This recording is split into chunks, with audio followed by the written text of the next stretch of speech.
TV channel प्रस्तुत नवग्रह रत्न या विशेष मालिकेमध्ये मी केतकी आपल्या सर्वांचं स्वागत करते. त्याचबरोबर आपल्या स्टुडिओमध्ये रत्नशास्त्री अनु मोतीवाला मॅडम यांचंही स्वागत करते. नमस्कार. बरेच एपिसोड आपण नवरत्नांविषयी माहिती घेत होतो. नवग्रह आणि त्याला जे फायदेशीर आहेत त्या नवग्रहांच्या फायद्या तोट्यांसहित आपण नवरत्नांविषयी माहिती घेतली. आता आपण बघणार आहोत की या नवरत्नांबरोबर उपरत्नही आहेत आणि ती कोणत्या ग्रहाला फायदेशीर आहे. तर आज जाणून घेऊयात पहिलं उपरत्न ओपल याविषयी. जसे की मी बोलले की नवग्रहाचे नवरत्ने हे रत्ने जे आपण बोलतोय की खूप महाग असतात आणि त्याला पर्याय म्हणून आपण उपरत्नांकडे वळतो.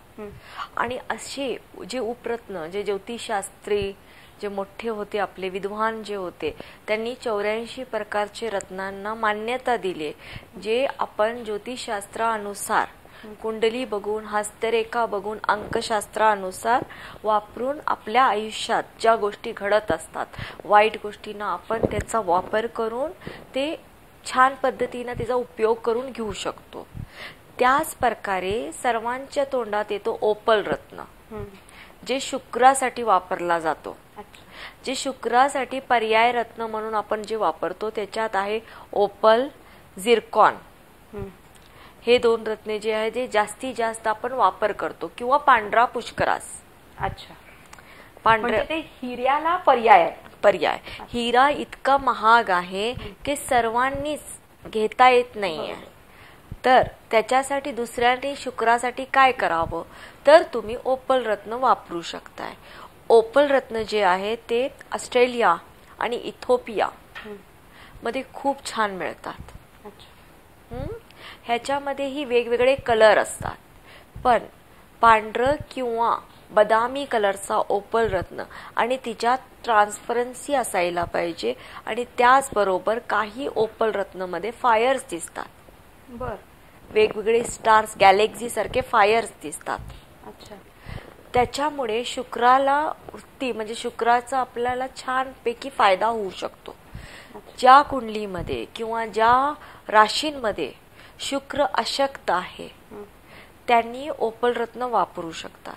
किंवा ज्यांची राशी तुला राशी आणि वृषभ राशी या राशीचे लोकांनी बिंदास काहीही न विचार करता ओपल रत्नाचा वापर आपल्या राशी स्वामी अनुसार करू शकतात. आणि त्याचबरोबर ज्यांच्या कुंडलीमध्ये लग्न योग डिले होते, लांब जात जातं, त्यांनी ओपल रत्न वापर केलं, ओपल रत्नाचा वापर केला की त्या योगात लवकरात लवकर लग्न होऊन जातात. म्हणजे जे लग्नात अडथळे येत आहेत, जे म्हणजे जुळत नाहीये, त्याच्यातनं ते बाहेर काढण्यासाठी एकमेव छान रत्न आहे. त्याचबरोबर ज्यांच्या कुंडलीमध्ये पहिल्या घरामध्ये किंवा चौथ्या घरामध्ये किंवा 6व्या घरामध्ये शुक्र अशक्त असेल त्यांनीही ओपल रत्न वापरू शकता हिऱ्याचा पर्याय म्हणून. अच्छा, ठीक आहे. आणि ह्याचे काहीही वाईट साईड इफेक्ट होत नाही. अच्छा, सेमी प्रेशियस रत्नांमध्ये एक खासियत अशी आहे की हे वापरल्यामुळे तुम्हाला भीती वाटत नाही. किंवा ज्यांच्या व्यवसायामध्ये पैसा येतो पण तो पैसा टिकत नाही, राहत नाही, त्याच्यासाठीही ओपल रत्न खूप छान आहे. त्याचबरोबर जे शेअर मार्केटिंग करतात, जर तुम्हाला ट्रेडिंग मध्ये जायचं आहे तर तुमचं शुक्र खूप छान पाहिजे. शुक्राची उंची व्यवस्थित पाहिजे. जर शुक्र नीचेचा असेल, अशक्त असेल किंवा वक्री असेल तर तुम्हाला शेअर मार्केटिंग मध्ये कधीच म्हणजे फायदा किंवा तुम्हाला जे पाहिजे तसं होणार नाही, उलट नुकसान होत जाणार. त्याच्यासाठीही तुम्ही ओपल रत्नाचा वापर करू शकताय. अच्छा, मग आपण हा हिऱ्याला पर्याय म्हणून वापरतो. मग हिरा जर आपल्याला 100% फायदा देत असेल तर हा किती टक्क्यापर्यंत जाऊ शकतो का असं काही नाहीये की हा तेवढ्याच तोडच आपल्याला फायदा मिळवून देतो? एक आहे, ह्याला ओपलला लाईफ आहे, हिऱ्याला लाईफ नाहीये. हिरा म्हणजे सदा के लिए म्हणतोय ना आपण, ते कधीही खराब होत नाही, नष्ट होत नाही. आणि त्याच विरोधात हिरा जे आहे डायमंड, जे आज तुम्हाला जितकं द्या लागले पॉवर ते कायम तसंच देत राहतो. आणि हिऱ्याची चमक ही कधीच कमी होत नाही. हे बाकी रत्नाला वय आहे. हे तुम्ही 3 वर्ष 2.5 वर्ष वापरले की तुम्हाला परत चेक करावे लागतात. अच्छा. परत रिटर्न देऊन दुसरं रत्न किंवा ते तुम्ही काढून ठेवावं लागतं. तिची पॉवर त्या 2.5 वर्षामध्ये तो आपल्याला तेवढ्याच तोडीची फळं देतो का? हा, त्याच्या बरोबर देतो. एक 70% तर व्यवस्थित देतो. 100 नाही तर 70. का म्हणजे म्हणूनच आपले जे आहेत जे विद्वान जे ज्योतिषशास्त्री होते त्यांनी 9 रत्नांचा जेव्हा समावेश करायचा वेळ होता तेव्हा असली रत्ने निवडलेली आहे की त्याला पर्याय म्हणून हे रत्न आहे. पर्याय म्हणजे सेकंड स्टेप आला तुमचा. तुम्ही पहिल्या नंबरवर आले नाही, दुसऱ्या नंबरवर. आणि दुसरा नंबर म्हणजे थोडासा त्याच्यात कमतरता असणार आहे. अच्छा, ठीक आहे. आणि दुसरी गोष्ट म्हणजे तो निर्दोष असावं रत्न वापरताना. सेमी प्रिशियस किंवा उपरत्ने वापरताना कधीही तुम्ही त्याच्यात नीच खालचं पर्याय वापरू नका. श्रेष्ठ रत्न वापरा. हे आम्ही कायम बोलतो. ऑलरेडी ते उपरत्ने आहेत. त्याच्यातही तुम्ही जर पैशांचा विचार करून साधा रत्न वापरायला गेलं तर तुम्हाला जे हवंय त्या गोष्टीमध्ये फायदा होणार नाही. हे पहिला लक्षात घ्यायचं. आणि रत्न वापरताना तो रत्न निर्दोष आहे का, ते रत्न किती रत्तीचं आहे का. म्हणजे सेमी प्रेशियस रत्न छोटा वापरून चालणार नाही. त्याचा साईज कमीत कमी 3 कॅरेटच्या वरच असावं. अच्छा, कमीत कमी 1 कॅरेट, अर्धा कॅरेट किंवा 2 कॅरेट मध्ये तुम्हाला त्याचा फायदा होणार नाही. आणि दुसरी गोष्ट म्हणजे आता हा रत्न नक्षत्र अनुसार वापरायचा असेल तर पूर्वषटा नक्षत्र आहे. जे शुक्राचे जितके आपले नक्षत्र आहेत त्या नक्षत्रांनी पण ही रत्न वापरू शकतात, फक्त बघून. आणि हा रत्न जेव्हा तुम्ही वापरताय तर ह्या रत्नांमध्ये एकच असावं की मधी कट किंवा चीर जास्त दुखवलेले बोलते ते कधीच नसावे उपरत्नांमध्ये. का म्हणजे उपरत्नांची जेव्हा आपण हार्डनेस बघतो ती हार्डनेस मिनिमम 5 to 6 असते. ठीक आहे. 5 ते 6 हार्डनेस मध्ये हे रत्न बसतात, ओपल रत्न. त्याच विपरीत जर तुम्ही झिरकॉन बघितला, झिरकॉन हा पांढरा शुभ्र असतो. काही झिरकॉन स्वित्झर्लंड, ऑस्ट्रेलिया तर काही इंडियामध्ये बनवले जातात. झिरकॉनचं एक असं आहे की झिरकॉन जे बोलतो आपण हिराचं जे पावडर पडतो त्या पावडरनं जे फॉर्म तयार केला जाते त्याच्यातनं झिरकॉन रत्नाची उत्पत्ती होते. अच्छा, हे म्हणजे तयार केलेले रत्न आहेत. त्याचबरोबर पांढरा पुष्कराज जे आहे तो पर्याय म्हणून आपण वापरू शकतो. तो दिसायला सेम हिऱ्यासारखा असतो पण इतकी चमक नसते. जे डायमंड जसं चमकतोय, जसे डायमंडला पैलू पडतात, जसं डायमंड मध्ये 9 रंग कलर दिसतात तसे पुष्कराजला दिसणार नाही. पुष्कराज व्हाईट किंवा ब्लू तुम्हाला लाईट देणार. अच्छा, ठीक आहे. पण ओपल मध्ये तुम्हाला जेव्हा तुम्ही उन्हात बघताय तर 4-5 प्रकारचे किंवा इंद्रधनुष रंगात दिसतं. सेम हिऱ्यासारखे तिच्यात कलर दिसतात. अच्छा, ठीक आहे.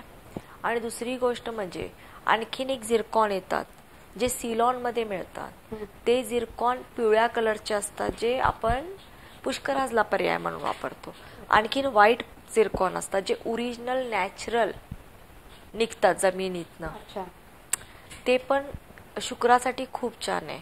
पण सर्वात पहिला नंबर 1 म्हणजे ओपललाच. ओपल आणि पांढरा पुष्कराज. पांढरा पुष्कराज तुम्हाला मिनिमम महाग जातो खूप.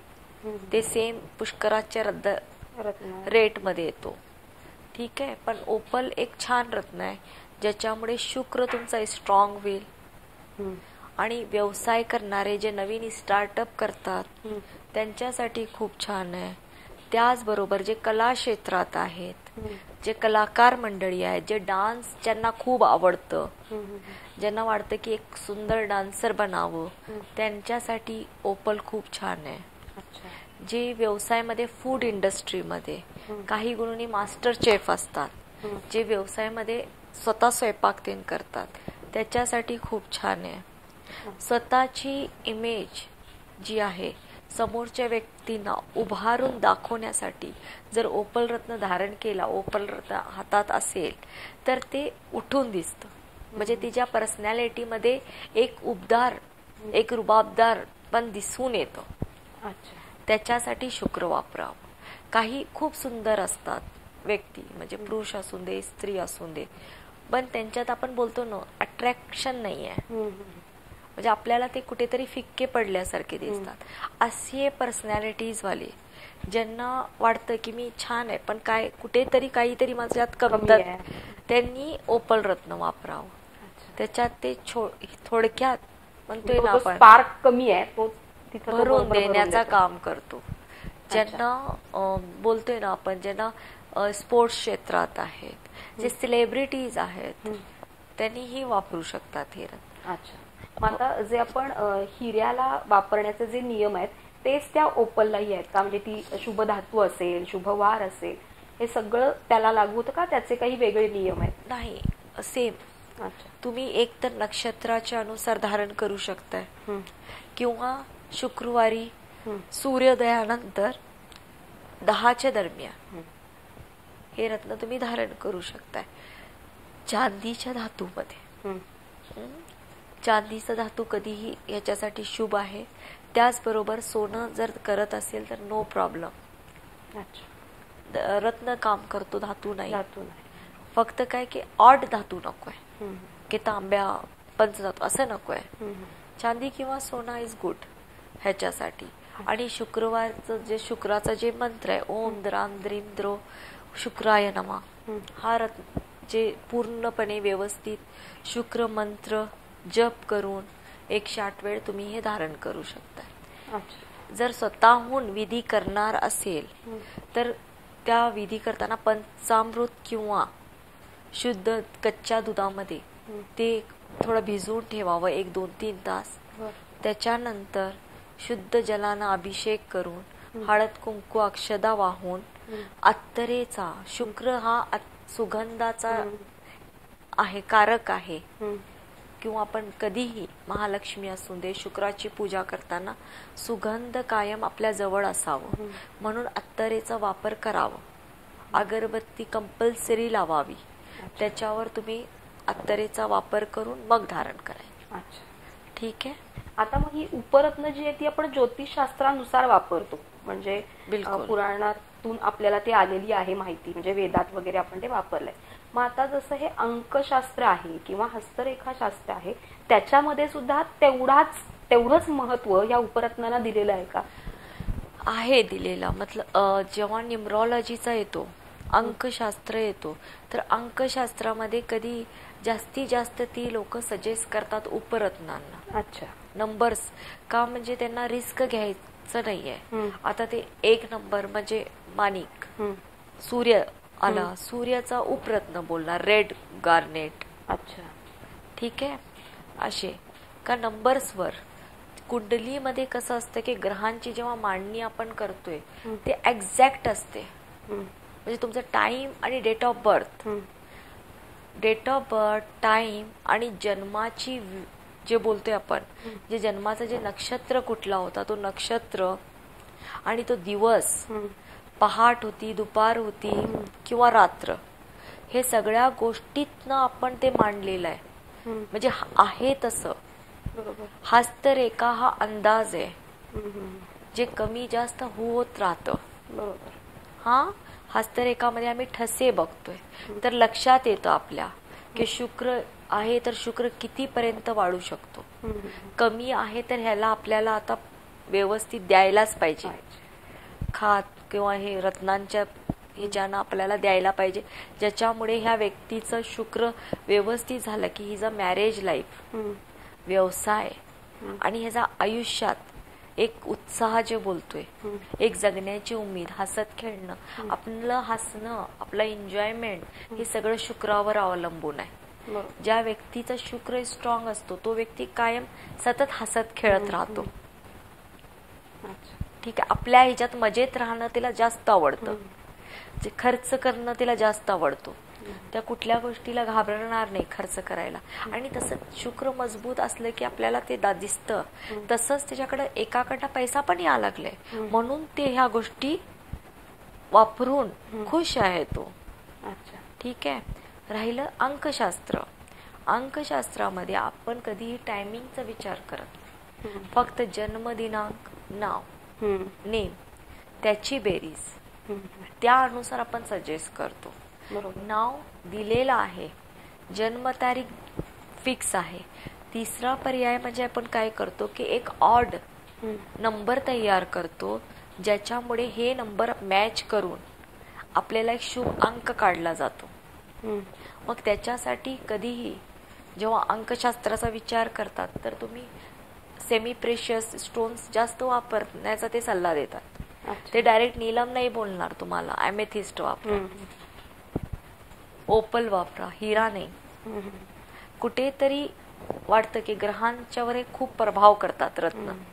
जे नवग्रहाचे रत्न आहे ते खूप पॉवरफुल आहेत, त्याच्यामुळे ते डायरेक्ट इफेक्ट एका दिवसात ते चालू होतं. पण सेमी प्रेशियसला वेळ लागतं. ते आपले कलेनं हळूहळू हळूहळू करून बदलत जातात. अच्छा, मग एखाद्यानं हिरा सुद्धा वापरला आणि त्याचबरोबर ह्या 3 मधलं एखादं उपरत्न वापरलं तर तसं चालू शकतं का? कितीही तुम्ही रत्न त्याच्याबरोबर वापरला तर चालेल. अच्छा, काही प्रॉब्लेम नाहीये. हा, किंवा म्हणजे रत्नांच्या जोडीला जर उपरत्नांची आणखीन जर म्हणजे त्याची जोड असेल, साथ असेल, तर त्याचा आणखीन प्रभाव पडतो की मग त्या हिऱ्याच्या पुढे ह्याचा थोडा प्रभाव कमी होतो, असं काही असतं? आता मी किती एक माझे जे कस्टमर आहेत, क्लायंट आहेत, त्यांना मी बघते किती लोक नीलम वापरणार किंवा हिरा, त्याच्याच बरोबर ओपलचे कानात, अच्छा, हा, गळ्यात पेंडंट करून, की त्यांना वाटतं की हे मी वापर आणखीन मला जास्त फायदा होणार. का डायमंड तुम्ही किती घेऊ शकताय, जर 50 सेंट 1 कॅरेट, खूपच श्रीमंत असेल तर 2-3 कॅरेट. पण लोकांना असं वाटतं ना की आपल्याला जास्तीत जास्त मिळावं. एकमेव आयुष्यात जे सर्वांना सुख देणारी जे ग्रह आहे तो आहे शुक्र. का सगळ्यांना ह्या जगात या जन्माला आपण आल्यावर जे पाहिजे असते ते काय की व्यवस्थित खाणं पिणं, कपडे, लक्झरियस वस्तू, गाडी, घर, म्हणजे अगदी प्रेम, अट्रॅक्शन सुद्धा आपल्याला हवं. त्याच्यात हे मांडणी जी आहे ती हिच्यात नाही येते. दुसऱ्या ग्रहांचा पण तसं आहे की त्याच्यामुळे तुमचे कर्म, तुमचे एज्युकेशन, हे सगळे, पण ह्याच्यातनं ह्या गोष्टी मिळून जातात. काही जितके पण आता काही लोक असे असतात जे जास्त हुशार नाही, काय नाही, त्यांनी सो केलंय एज्युकेशन मध्ये आणि पुढे जाऊन ते खूप श्रीमंत व्यावसायिक छान झालेले आहेत. कुठे तर त्यांचा लक फॅक्टर की त्याचा शुक्र स्ट्रॉंग आहे की लक्ष्मी त्यांच्यापर्यंत इझिली अट्रॅक्ट होऊन येते. हे त्यांच्या ग्रहांमध्ये आहे. ज्यांचा शुक्र स्ट्रॉंग आहे त्याला लक्ष्मी कधीही सोडत नाही, तिथं थांबून असते, तिचं त्याचा स्थान आहे तिथं. म्हणून शुक्रासाठी सुगंधित जे आहे, सुगंधित परफ्यूम आहे, अत्तर आहे, तुम्ही वापरा. कपड्यांचे कलर मध्ये छान असावे, खूप डार्क म्हणजे खूपच जे बोलतोय आपण मळकट कपडे वापरू नये. मळकट कपडे हे शुक्राला विरोध आहे. अच्छा, त्याच्यापेक्षा तुम्ही फ्रेश कलर्स वापरा. ठीक आहे. शुक्रवार किंवा शुक्रवारच्या दिवशी तुम्ही देवीची आराधना करा, विष्णूची आराधना करा, ह्याच्यामुळे पण आपला शुक्र स्ट्रॉंग राहतं. अच्छा, काही आता असं झालंय की इतके सारे व्हिडिओज येतात युट्यूबवर, त्याच्यात ते बोलले जातं की हातावर अत्तर लावले की शुक्र स्ट्रॉंग होतो. मी कायम बोलते की घरच्या स्त्रींची तुम्ही रिस्पेक्ट करा, त्याच्यामुळे त्या घरात कधीही दारिद्र्य किंवा लक्ष्मी कमी पडणार नाही. घरची जेव्हा लक्ष्मी जी स्त्री आहे ती खुश राहिली तर सगळं घरात शुक्र छान राहतो. करेक्ट. ग्रहांमध्ये ते आपोआप फरक पडायला लागतो. आता ही जी आता ही उपरत्न आहेत, म्हणजे तुमचा ओपल असेल किंवा झिरकॉन असेल, याचा आरोग्यामध्ये सुद्धा तसाच फायदा होतो का हिऱ्यासारखाच? हो. शुक्र जसं आपल्याला लक्झरियस प्रोडक्ट, खायला प्यायला, कपडे, ह्याच्यात माणसांमध्ये विकारही तसे निर्माण होतात. त्यांना स्वतःवर ताबा राहत नाही, तेव्हा त्या आजारासाठी आपण रत्नांचा जेव्हा निवड करतोय, वापर करतोय, ओपल हा पोटासाठी, शुक्रामुळे हार्टचे प्रॉब्लेम्स होतात, शुक्र हे हार्टला रिलेटेड आहे, तर ह्याच्यासाठीही हे रत्न खूप काम करतात. छान. अच्छा, म्हणजे ज्यांना हिरा वापरून शुक्राची फळं घेणं अवघड जात आहे अशांसाठी ही उपरत्न आहेत. यांचा जरूर योग्य मार्गदर्शकांकडून मार्गदर्शन घेऊन उपयोग करून घ्यावा, जेणेकरून आपल्या आयुष्यामध्ये शुक्राची फळं आपल्याला चांगली मिळतील. पुन्हा भेटू नवीन उपरत्नांसोबत. तोपर्यंत नमस्कार. नमस्कार.